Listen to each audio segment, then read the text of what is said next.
आदाब, मुंसिफ टीवी में आपका इस्तकबाल है। उत्तर भारत न्यूज के साथ मैं हूं मोनी सनवर। देखेंगे तमाम बड़ी खबरें, लेकिन सबसे पहले हेडलाइंस।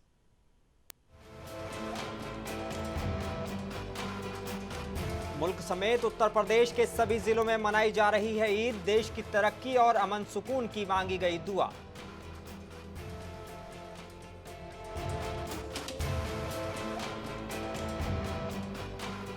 चंद्रशेखर आजाद से मिलने अस्पताल पहुंचे पहलवान साक्षी मलिक और बजरंग पुनिया। हमलावरों की गिरफ्तारी की उठाई मांग।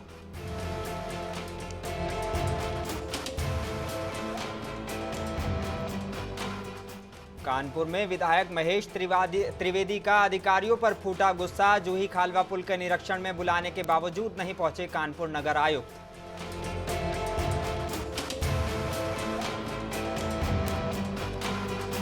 और महाराजगंज जिले की नौतनवा पुलिस ने मादक पदार्थों के तस्कर को किया गिरफ्तार। अंतर्राष्ट्रीय बाजार में बताई जा रही है लगभग 90 लाख की कीमत।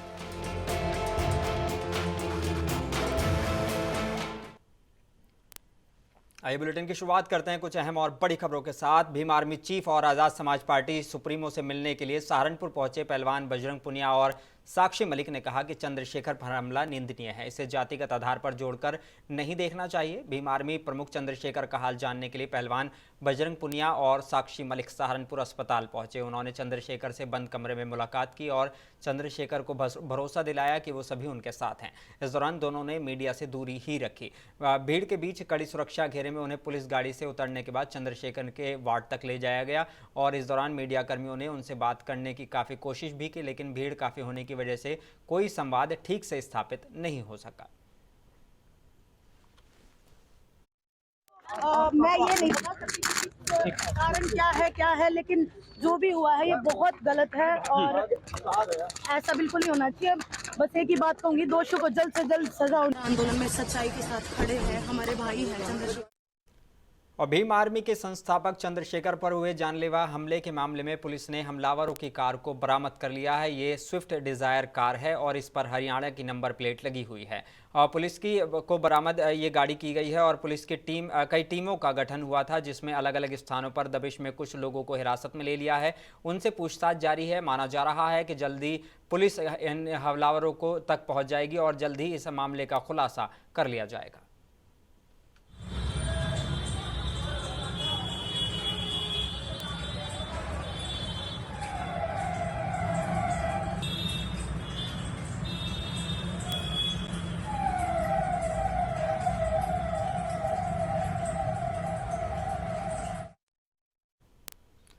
और भीम आर्मी नेता और आज़ाद समाज पार्टी के प्रमुख चंद्रशेखर आज़ाद ने सहारनपुर में अस्पताल से डिस्चार्ज होते ही यूपी की योगी सरकार पर वार किया है।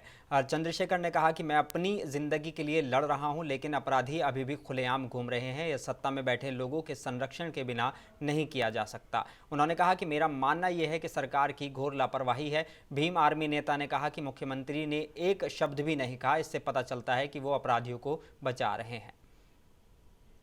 आज का हमला नहीं है, ये तो हमला वंचितों पे सदियों से होता है और ये कोई पहला वंचित वर्ग कोई व्यक्ति नहीं इसकी जान पे बना। ये ऐसे बहुत सारे इंसिडेंट हुए, बहुत सारे लोगों की जान गई, लेकिन आज कानून का राज है। जब मेरे जैसे व्यक्ति के साथ ये हो रहा है तो आम वंचित वर्ग के व्यक्ति के साथ क्या होता है, उत्तर प्रदेश में क्या लॉ एंड ऑर्डर है, इसको हमें समझना चाहिए। और अब तक क्या कार्रवाई, ये 24 घंटे ज़्यादा आपके सामने है। मैं तो मौत और ज़िंदगी के बीच लड़ रहा था, लेकिन अपराधी अभी भी खुलेआम घूम रहे हैं। ये बिना सत्ता के संरक्षण के नहीं हो सकता है। क्या इंटेलिजेंस है पुलिस की, क्या उनके पास इंफॉर्मेशन है, सूत्र उनके बहुत बड़े बड़े हो जाते हैं। अब तक क्यों आरोपी गिरफ्तार नहीं हुए? गाड़ी भी बरामद इसलिए हुई क्योंकि गांव वालों ने बता दिया कि मीरकपुर में कोई गाड़ी खड़ी करके गया है। अब तक लोग नहीं मिले। ये वंचितों का बेटा है, अगर मर भी जाएगा तो क्या फ़र्क पड़ेगा, लोग भूल जाएंगे। और उत्तर प्रदेश के कानपुर नगर में शहर में अधिकारियों के तानाशाह रवैये को देखते हुए विधायक महेश त्रिवेदी का अधिकारियों पर गुस्सा फूटा है। बता दें कि जूही खालवा पुल में जलभराव के चलते 4 दिन पहले एक युवक की मौत हुई थी। खालवा पुल का निरीक्षण करने के लिए विधायक महेश त्रिवेदी ने कानपुर नगर आयुक्त को आमंत्रित किया था, लेकिन विधायक के बुलावे पर भी नगर आयुक्त शिवशरण अप्पा नहीं पहुंचे। विधायक ने नगर आयुक्त को फोन लगाया, लेकिन नगर आयुक्त ने विधायक से फ़ोन पर बात नहीं की और फ़ोन बंद कर दिया। इसको लेकर किदवई नगर विधायक महेश त्रिवेदी ने अधिकारियों को कहा कि जनता की समस्या का समाधान नहीं हो रहा है। करने का काम हमारा भी है, अधिकारियों का भी काम है। उन्होंने चीफ को भेज दिया, एक्शन को भेज दिया और उनको भी उन्होंने कमिटमेंट किया था कि आज 12 बजे हम आ जाएंगे, लेकिन इस समय उनका कहते हैं तबीयत खराब हो क्या, स्विच ऑफ करके अपना वो अंडरग्राउंड हैं और ये बच नहीं पाएंगे। इनका समय भी पूरा हो चुका है, ये जाने के भी उसमें है, तो इसलिए थोड़ा सा ये बदमाशी भी कर रहे हैं और निश्चित रूप से बिल्कुल निष्क्रिय हमारी निगाह में ये नगर आयुक्त हैं और अगर इनका यही हाल रहा तो निश्चित रूप से ये इनको मतलब व्यवहारिक रूप से भी। और उत्तर प्रदेश की राज्य मंत्री गुलाबो देवी ने एक बार फिर सीएम योगी और प्रधानमंत्री मोदी की तारीफ की है। उन्होंने कहा कि 2024 के चुनाव को लेकर उन्होंने बड़ा बयान दिया और कहा कि इस समय हमारे बीच में दो योगी हैं, एक मोदी जी हैं और दूसरा वो हमारे कर्म योगी हैं और दूसरे आदित्यनाथ योगी जी हैं जो जन्म योगी हैं। यहाँ योगियों के नेतृत्व में सरकार चल रही है देश की और प्रदेश की, यहाँ कल्याणकारी राज्य की स्थापना होगी, राम राज्य की स्थापना होगी।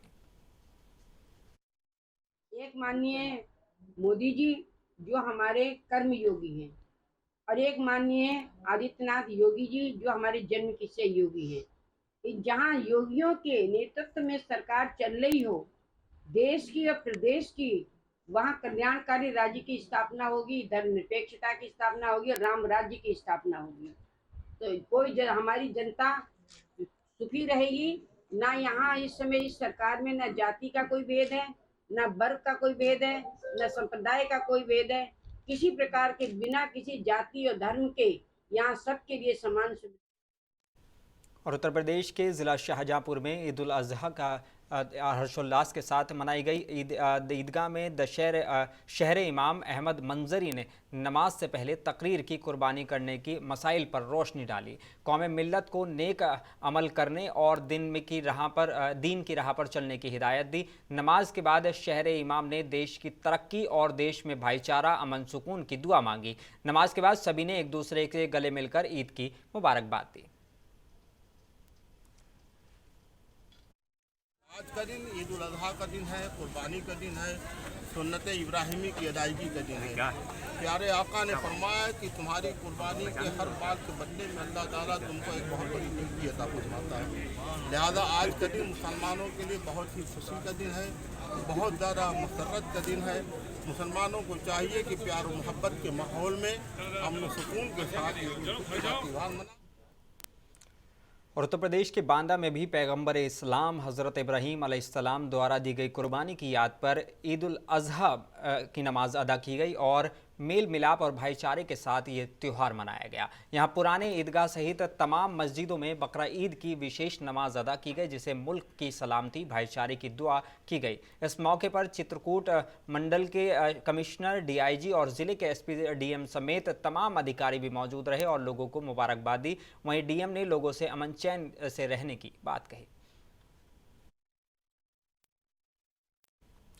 और उत्तर प्रदेश के सीतापुर में ईद उल अज़हा की नमाज पूरे अकीदत और एहतराम के साथ अदा की गई। इस मौके पर बड़ी संख्या में मुस्लिम समुदाय ने नमाज पढ़कर मुल्क की तरक्की और खुशहाली के लिए दुआ की। इस दौरान नगर पालिका अध्यक्ष नेहा अवस्थी के पति नमेंद्र अवस्थी और ससुर मुनेंद्र अवस्थी भी ईदगाह पहुंचे और मुस्लिम समुदाय से गले मिलकर ईद उल अज़हा की मुबारकबाद दी। इस मौके पर समाजवादी पार्टी के पूर्व विधायक अनूप गुप्ता ने भी गले मिलकर सभी को ईद उल अज़हा की मुबारकबाद दी। और उत्तर प्रदेश के ज़िला गोरखपुर में ईद उल अज़हा को जोशो खरोश के साथ मनाया गया और ईद उल अज़हा की नमाज शहर की ईदगाहों और मस्जिदों में अदा की गई। इस दौरान मुल्क में अमन, अमान, खुशहाली और परेशानियों से निजात के लिए दुआएं की गई। इस दौरान मुफ्ती साहब ने कुर्बानी के फ़ज़ाइल बयान किए। हज़रत इब्राहीम अलैहिस्सलाम और हज़रत इस्माईल अलैहिस्सलाम की अजीम कुर्बानी को याद किया गया।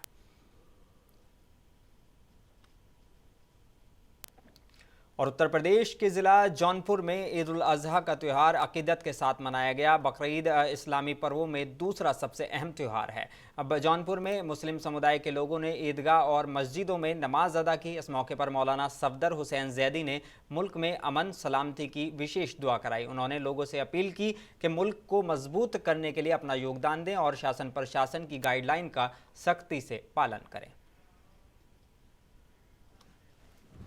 अहले वतन को और पूरी दुनिया में अमन पसंदों को ईद अज़हा की मुबारकबाद पेश करते हैं। पैगाम हमारा ये है कि सब के सब साफ़ सुथराई को पेश नज़र रखें और ईद कुर्बान को अंजाम दे करके उसकी नमाज़ें पढ़ करके हम सबको एक दूसरे के ऊपर ईसार और फिदाकारी और कुर्बानी का जज्बा पैदा करना चाहिए और मुल्क वतन की हिफाजत के लिए हम वतन आमादा रहना चाहिए। इसलिए कि हमारे इमाम ने, हमारे नबी ने कुर्बानी पेश की है अपनी औलाद की राह खुदा में और उसके बदले दुम्बा आ गया था। लेकिन हम लोग जो हैं, हम लोग अपने नफ्स की कुर्बानी करें। अगर हमारा दिल कोई इसी बात के लिए चाहता है तो उसके खिलाफ काम करें। और उत्तर प्रदेश के महाराजगंज जिले के सदर थाना क्षेत्र के धनेवा धनई स्थित फायर सर्विस पर तैनात एक कांस्टेबल ने फांसी लगाकर आत्महत्या कर ली। सुबह कांस्टेबल संदीप यादव का कार्यालय में ही फांसी के फंदे पर शव लटका मिला। सुबह बकरीद की ड्यूटी पर जाने से के लिए कुछ साथी जब उन्हें बुलाने पहुंचे तो पाया कि वो कार्यालय में टेलीफोन ड्यूटी कक्ष में फंदे से लटके हुए थे। पुलिस को मृतक कांस्टेबल के पास से एक सुसाइड नोट भी बरामद हुआ है, जिसमें मृतक कांस्टेबल संदीप यादव ने अपनी लंबी बीमारी की वजह से आत्महत्या करने की बात लिखी है। पुलिस ने शव को कब्जे में लेकर पोस्टमार्टम के लिए भेज दिया है। आगे की कार्रवाई में जुट गई है। आज दिनांक 29/23 को फायर स्टेशन जनपद महाराजगंज पर एक दुखद घटना हो गई। फायर कंट्रोल रूम में रात्रि ड्यूटी समय 2 से 6 बजे पर तैनात 2016 बैच के फायरमैन संदीप यादव द्वारा फांसी लगाकर आत्महत्या कर ली। घटना स्थल से प्राप्त सुसाइड नोट में उन्होंने विगत समय से पेट की बीमारी अल्सरेटिव कोलाइटिस से परेशान होकर आत्महत्या का उल्लेख किया है। और महाराजगंज जिले के नौतनवा पुलिस और एसएसबी टीम ने मादक पदार्थों के एक तस्कर को गिरफ्तार किया है। पुलिस ने अभियुक्त के पास की तलाशी ली तो इसके पास से 89 ग्राम स्मैक बरामद हुआ है, जिसकी अंतर्राष्ट्रीय कीमत में लगभग 90 लाख रुपए बताई जा रही है। पुलिस ने अभियुक्त को जेल भेज दिया है।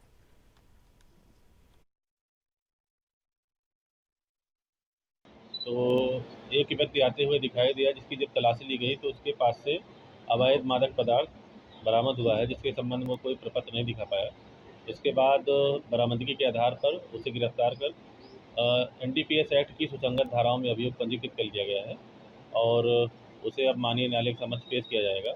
बरामदगी के बारे में बता दें कि बरामदगी में इसके पास से लगभग 90 ग्राम हेरोइन बरामद हुई है, स्मैक बरामद हुआ है और एक बिना नंबर की गाड़ी बरामद। खबर उत्तर प्रदेश के जिला महाराजगंज से है, जहां दिल दहला देने वाला एक मामला सामने आया था। एक 7 साल की बच्ची ने ही अपने पिता के करतूतों का राज खोल दिया। बता दें कि मामला महाराजगंज के नौतनवा थाना क्षेत्र के बैरवाउफ भरपुरवा का है, जहां पड़ोसी राष्ट्र नेपाल के रूपंदेही जिले के पहुनी गांव के निवासी रामप्रसाद ने अपनी बेटी का विंध्यावासिनी की शादी 12 साल पहले की थी, लेकिन उसके पति ने ही उसको मौत के घाट उतार दिया। इसका खुलासा उसकी 7 साल की बच्ची ने किया है। लेकिन मामला तब बिगड़ा कि मृतका के पिता ने नौतनवा थाने में लिखित तहरीर देकर हत्यारोपी के ऊपर कठोर कार्रवाई करने की मांग की, लेकिन पोस्टमार्टम के दौरान परिजनों को भटकना पड़ा। परिजनों ने आज सुबह नौतनवा थाने के गेट के सामने सड़क पर शव को रखकर हंगामा किया, जिसके बाद नौतनवा थाना प्रभारी सत्यप्रकाश सिंह ने परिजनों को उचित न्याय दिलाने का आश्वासन देने के साथ शव को पोस्टमार्टम के लिए भेजकर आगे की कार्रवाई शुरू कर दी। ये 26 तारीख को एक घटना अड्डा बाजार क्षेत्र में हुई थी, जहाँ पे एक महिला अपने ससुराल में सीढ़ियों से गिर के घायल हो गई थी। तो उसको दवा इलाज हेतु परिजनों द्वारा, मायके वालों के द्वारा नेपाल ले जाया गया था, जहाँ पे वह उनकी मृत्यु हो गई। अब वहाँ से ये शव लेके आए और यहाँ थाने के सामने जो रोड थे वहाँ पे रख के इन्होंने कुछ हंगामा करने की कोशिश की है। समझाने बुझाने पे मान गए हैं और पुलिस ने मानवीय दृष्टिकोण रखते हुए शव का पोस्टमार्टम कराने का फैसला किया। हम लोग उसको मोर्चरी भेज रहे हैं। पापा मार रहा था मम्मी के गट्टे डबोट के, तब मम्मी मर गई, हॉस्पिटल गई थी, तब वहाँ पर भी मार रहे थे, सड़क भी मार जा रहे थे। और जिला कानपुर देहात पुलिस को आज उस वक्त बड़ी कामयाबी हाथ लगी जब मुठभेड़ के बाद करीब 2 सालों से फरार चल रहा एक इनामिया अभियुक्त पुलिस के हत्थे चढ़ गया। पुलिस ने पकड़े गए अभियुक्त के पास से एक अवैध देसी तमंचा और खोखा और कारतूस बरामद किया है। वहीं पुलिस ने वैधानिक कार्रवाई के बाद गिरफ्त में आए अभियुक्त को जेल भेज दिया है। प्रभारी निरीक्षक सिकंदरा संदलपुर से सिकंदरा मार्ग में संदिग्ध वाहनों और संदिग्ध व्यक्तियों की चेकिंग कर रहे थे। उसी दौरान एक व्यक्ति को जब पुलिस टीम द्वारा रोका एवं टोका गया तो उक्त व्यक्ति भागने लगा। पुलिस टीम ने पीछा किया। पुलिस टीम के पीछा करने पर उक्त व्यक्ति ने पुलिस पर जानलेवा हमला करते हुए एक फायर किया। पुलिस टीम ने घेरेबंदी करके उक्त व्यक्ति को पकड़ा और जब इससे पूछताछ एवं पहचान की गई तो यह व्यक्ति तेजराम उर्फ तेजा धारा 174 AIPC का वांछित अभियुक्त है, जिस पर 15,000 रुपये का इनाम भी घोषित हुआ था। इस जानलेवा हमला और अवैध शस्त्र रखने के संदर्भ में थाना सिकंदरा में अभियोग पंजीकृत हुए, जिनमें 99/23 307 IPC का हुआ। और उत्तर प्रदेश के महोबा जिले के श्रीनगर थाना क्षेत्र के कानपुर सागर हाईवे पर तेज रफ्तार बाइक और साइकिल में जोरदार टक्कर हो गई। इस सड़क हादसे में घायल 2 लोगों की मौके पर ही मौत हो गई और बाइक और साइकिल सवार की मौत से परिजनों में कोहराम मच गया। फिलहाल घटना की सूचना मिलते ही मौके पर पहुंची पुलिस ने शवों को पंचनामा कर पोस्टमार्टम के लिए भेज दिया है और मामले की जाँच शुरू कर दी है।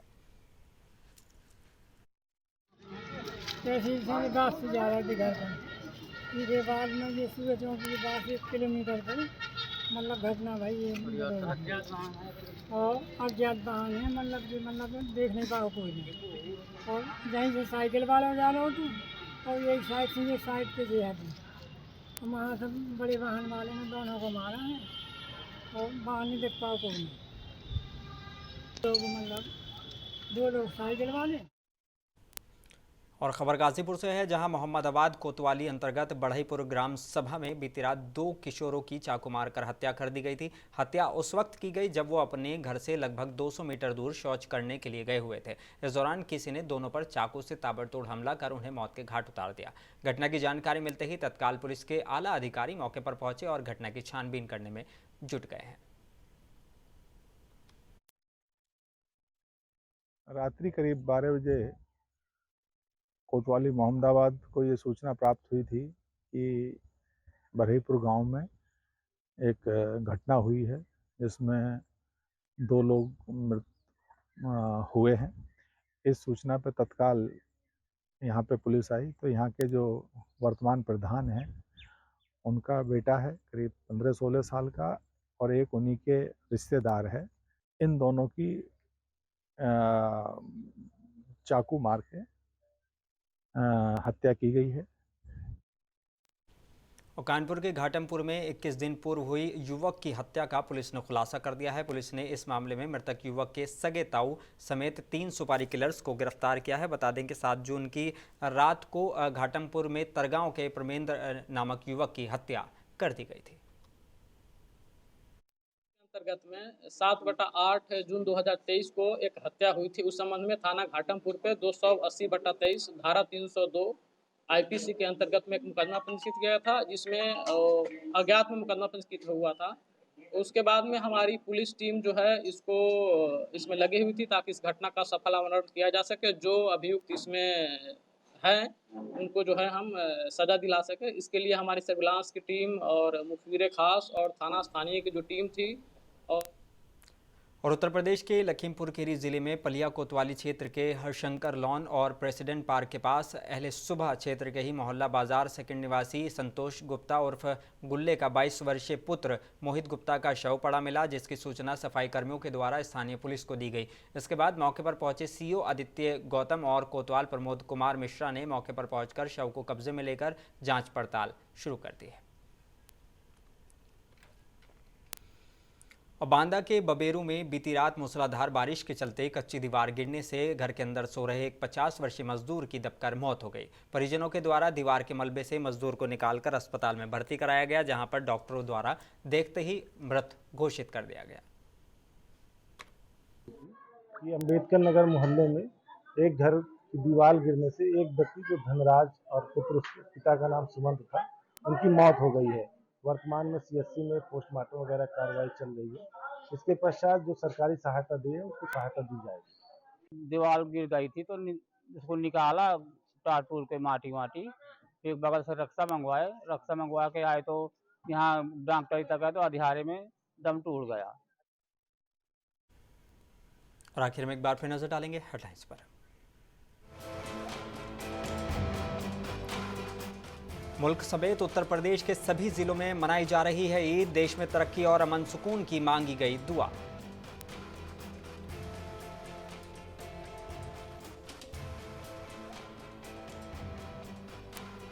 चंद्रशेखर आजाद से मिलने अस्पताल पहुंचे पहलवान साक्षी मलिक और बजरंग पुनिया, हमलावरों की गिरफ्तारी की उठाई मांग।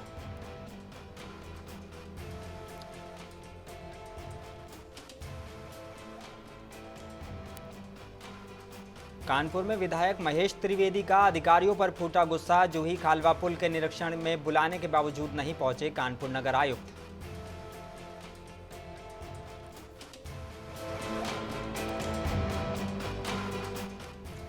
महाराजगंज जिले की नौतनवा पुलिस ने मादक पदार्थ के साथ तस्कर को किया गिरफ्तार। अंतर्राष्ट्रीय बाजार में बताई जा रही है लगभग 90 लाख की कीमत।